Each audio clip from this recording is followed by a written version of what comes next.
So I just sent out a tweet talking about communication.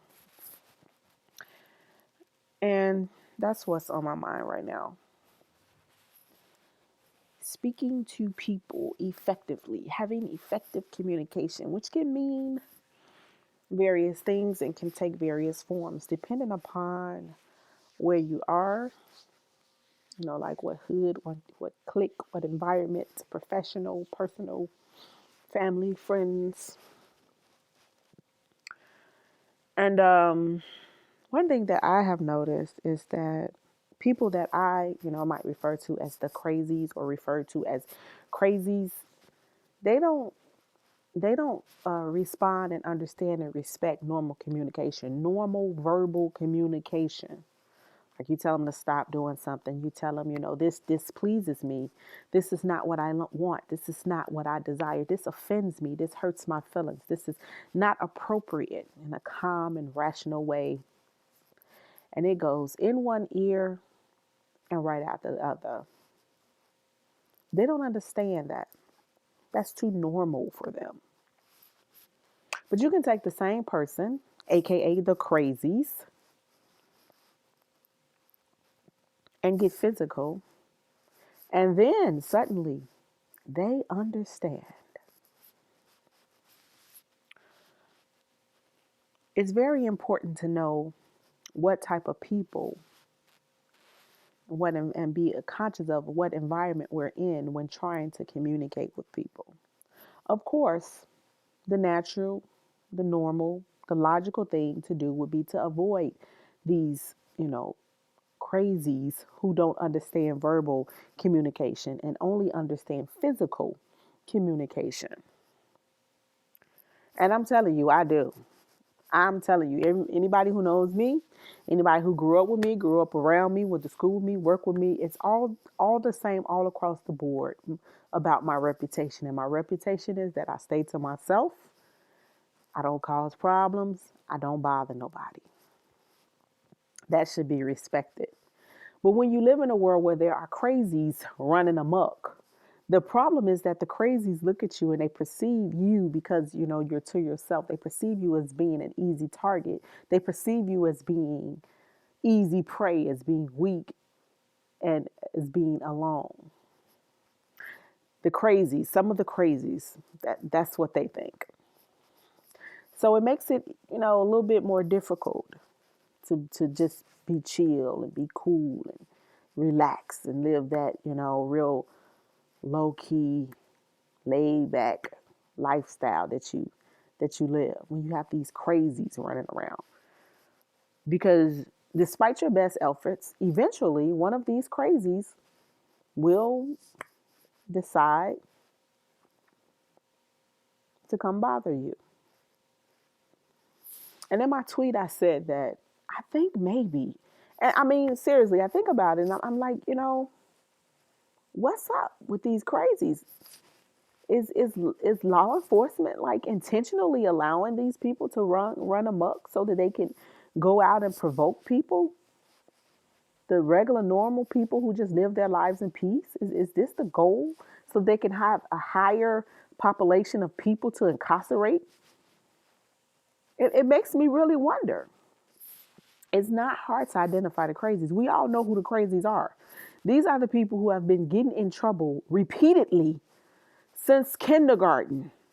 I mean, seriously, everybody knows somebody who went to kindergarten, okay, and just did like some really bad things, and they have just been bad from just like day one, just out the gate.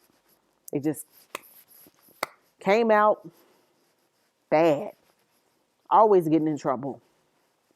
And a lot of times this kid is the one that everybody's like, oh, they're so cute. Look at them. They're just so cute. Look at them. They're so cute with their little bad self. Come here, you little old bad. And you think it's cute, right? You just grow up with this person. Everybody in the family know they bad as hell. You just think they're cute. No, that's one of the crazies. They're bad. They're always in trouble. They're always fighting. Their daddy got to go get them out of jail 5 and 6 and 7 times, like my cousin Big Rita from the South, a.k.a. the mouth of the South. Crazies. that don't understand normal communication. Because when you ask them not to do something, when you tell them that something is not right, they do it anyway. Crazies.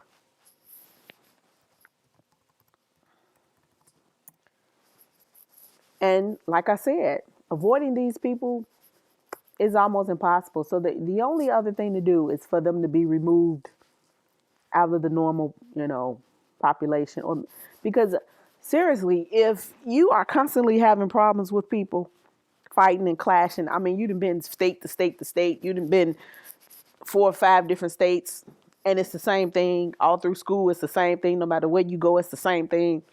You're getting into some type of physical altercation with them. Go to work and fight. I have never had a fight at work. You just at work and you're supposed to be working, and then you're fighting at work. I've never had a fight at work. How do you go to work and fight? Because see, once you fight at work, you're getting fired. That is definitely an indication of somebody that's not wrapped too tight. Seriously. I've had customers curse me out several times. And I didn't get into a fight at work. I had a girl try to frame me at work. I should have beat her down. Should have beat her down to her underwear. But I didn't. I didn't. I looked at her because she got fired. She tried to frame me and she got fired. I mean, some people would have been in that situation and it would have resulted in them, jumping on the chick. But see, this is why I know that my temper is under control, that I have control of my short temper. But the crazies are still out there. And effective communication is very difficult to have with the crazies without getting yourself in trouble. Because effective communication for the crazies is physical violence.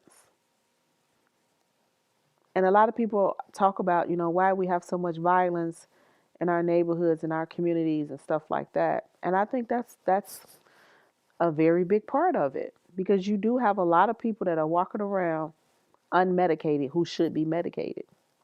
They're messy, picky people, always doing something conniving and sneaky and underhanded, male and female.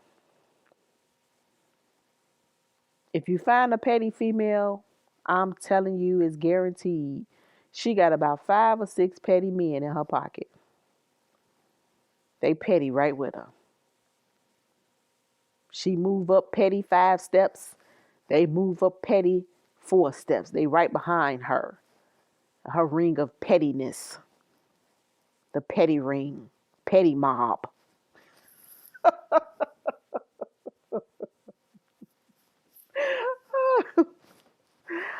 Oh my God.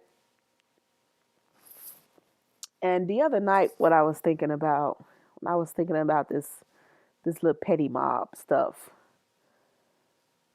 it took me back to the Bible. And I was thinking about, when they were talking about Moses, when he got ready to go across the Red Sea. One man went to the sea and parted the Red Sea. Not 20 of them. But see, when people are being petty and messy and in mischief and mischievous, it's always a mob of them. It's always a group. It's always a clique. Because it takes more people to do underhanded, dirty stuff than it takes to do good. God didn't send a mob to the Red Sea. He didn't need a mob because he's God. He's powerful. He sent one person, and it only took one person to part a sea. So when you run out there, petty mob, petty people, and you think that because there's 100 petty of you, 100 in your petty crew, that you have the advantage, I want you to remember that. I want you to remember how Moses parted the Red Sea. Moses didn't need a mob. He didn't need a clique. He didn't need a gang because God had his back. God gave him the power to move an entire sea. Now, whether you believe in the Bible or not, that is a story that you can take and look around you at the people and make a comparison to the people who are in mischief and running around in mobs and cliques and looking at the people who aren't. The people who are doing good. Usually they along the way they partner up with other people who do good. But a lot of times you will see that they're doing good by themselves. Mother Teresa did not have a mob. She didn't need a mob. Gandhi, I've never heard of a Gandhi mob or a Gandhi clique or a Gandhi gang. But the people who are mischievous and petty and keeping up mess, it's always 100 of them. And they don't realize how vulnerable they are. It's a lot easier to find a herd. You can't miss a herd. You find one, you find them all.